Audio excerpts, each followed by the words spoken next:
বাংলাদেশ এবং পাকিস্তানের মধ্যে কিছু পুরনো অমীমাংসিত বিষয় রয়েছে, যেমন যুদ্ধের জন্য ক্ষমা চাওয়া পাকিস্তানের, তারপরে বাংলাদেশের সম্পদ ফেরত দেওয়া।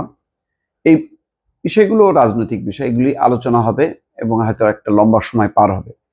কিন্তু ইমিডিয়েট যেই বিষয়টি, সেটি হচ্ছে দুইটা দেশের মধ্যে বাণিজ্যিক সম্পর্কটা খুবই জোরদার করা হচ্ছে। এবং দেখেন, আরেকটা বিষয়, প্রধান উপদেষ্টার উপপ্রেস সচিব আবুল কালাম আজাদ মজুমদার একটা কথা বলেছেন। তার কথাটার শিরোনাম সামনে এসছে, সেটা হচ্ছে বিশ্বে পূর্বশত্রুদের মিত্রে পরিণত হওয়ার অনেক উদাহরণ হয়েছে। হ্যাঁ, এটা সত্য, যুদ্ধ হয়েছে, বিগ্রহ হয়েছে, তারপর মিত্রে পরিণত হয়েছে। কিন্তু বাংলাদেশের আর পাকিস্তানের যে বিষয়টি ছিল, সেটা মিত্র তো একটা সম্পর্ক স্বাভাবিক অবস্থার মধ্যে ছিল, কিন্তু এখানে একটা রাজনৈতিক অস্ত্র হিসেবে ব্যবহার করা হয়েছে। এখানে ভারত এক ঢিলে দুই পাখি মারতে চাইছে। ভারতকে বাংলাদেশ থেকে বিচ্ছিন্ন করার মধ্য দিয়ে পাকিস্তান একটা সন্ত্রাসী রাষ্ট্র, এটা প্রমাণ করার চেষ্টা করা হচ্ছে। এবং পাকিস্তানকে বাদ দিয়ে বাংলাদেশ এবং ভারতের মধ্যে একটা সম্পর্ক দৃঢ়, যাতে পাকিস্তান এখানে ইন করতে না পারে।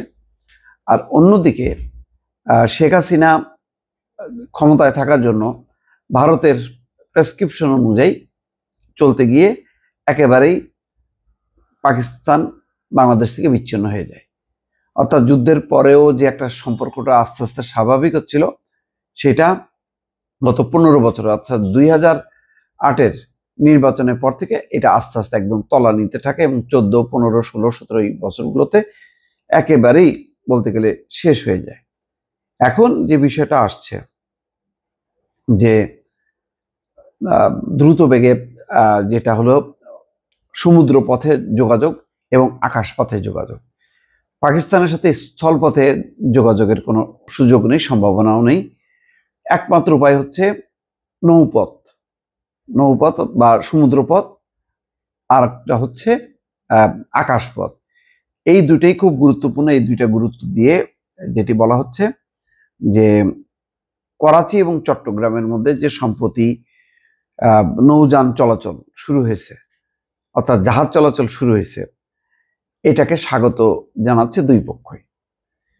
অর্থাৎ আমদানি রপ্তানি নিত্য প্রয়োজনীয় অনেক কিছু, চাল ডাল সহ এই পণ্যগুলো পাকিস্তান থেকে আনা, বাংলাদেশ থেকে পাটজাত পণ্য পাঠানো, পাকিস্তান থেকে সুতা নিয়ে আসা, এই সংযোগগুলি এখন খুব দ্রুততর হবে নৌপথে। অন্যদিকে আকাশপথটাও উন্মুক্ত করা হয়েছে। আকাশপথে ভিসা সহজ করা হয়েছে, সম্ভবত অন অ্যারাইভেল ভিসা। এখন আর সেই স্ট্যাম্পিং ভিসা, যেটা ভারত যেটা করলো, একেবারেই মানে ভিসা দিয়ে বন্ধ করে দিল।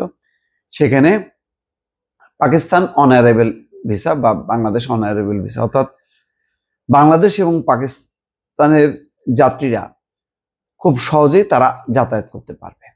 এই সংযোগটা মধ্য দিয়ে ট্যুরিজমের থেকে বড় কথা হলো যে অর্থনৈতিক যোগাযোগটা খুব জোরালো হবে।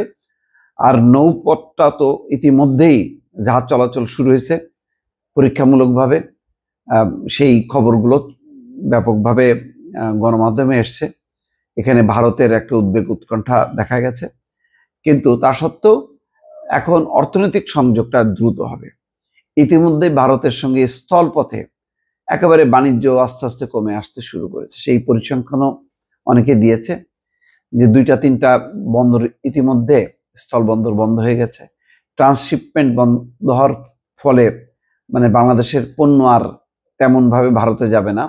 ভারতের কলকাতা বন্দর থেকে যে বিদেশে উড়োজাহাজে যাবে, সেই সুযোগটাও একেবারেই বন্ধ। এখন নেপালে বা ভুটানে যে স্থলপথে, সেটা অবারিত থাকলেও নেপাল ভুটানে রপ্তানির পরিমাণ খুবই কম। ফলে গুরুত্বপূর্ণ ছিল ট্রান্সশিপমেন্ট, এবং সেই আগেই তার একটি পরিস্থিতি তৈরি হয় যে 3টা স্থলবন্দর বন্ধ হয়ে যাওয়া, তারপরে পাকিস্তান থেকে সুতা নিয়ে আসা পানিপথে। সুতরাং এসব কারণে ভারতের সাথে আস্তে আস্তে যেটা হবে সামনে, আমদানি রপ্তানি বাণিজ্য একেবারেই কমে যাবে। এখন পাকিস্তান এই সুযোগটা নিচ্ছে, বা বাংলাদেশও এই সুযোগটাকে ওয়েলকাম করতেছে। তো সুতরাং সামনের দিনগুলোতে এটা পরিষ্কার, বাংলাদেশ এবং পাকিস্তানের একটা মধুচন্দ্রিমা এই পররাষ্ট্র সচিব পর্যায়ের যে বৈঠক, এই বৈঠকের মধ্য দিয়ে শুরু হলো এবং সামনে এটা আরো ঘনীভূত হবে, ব্যবসা বাণিজ্য আকার বাড়বে এবং দুই দেশের মধ্যে মানুষের মধ্যে বিমান পথে যাতায়াতটাও অনেকখানি বাড়বে বলে অনেকে মনে করছেন। দর্শক ভালো থাকবেন, আল্লাহ হাফেজ।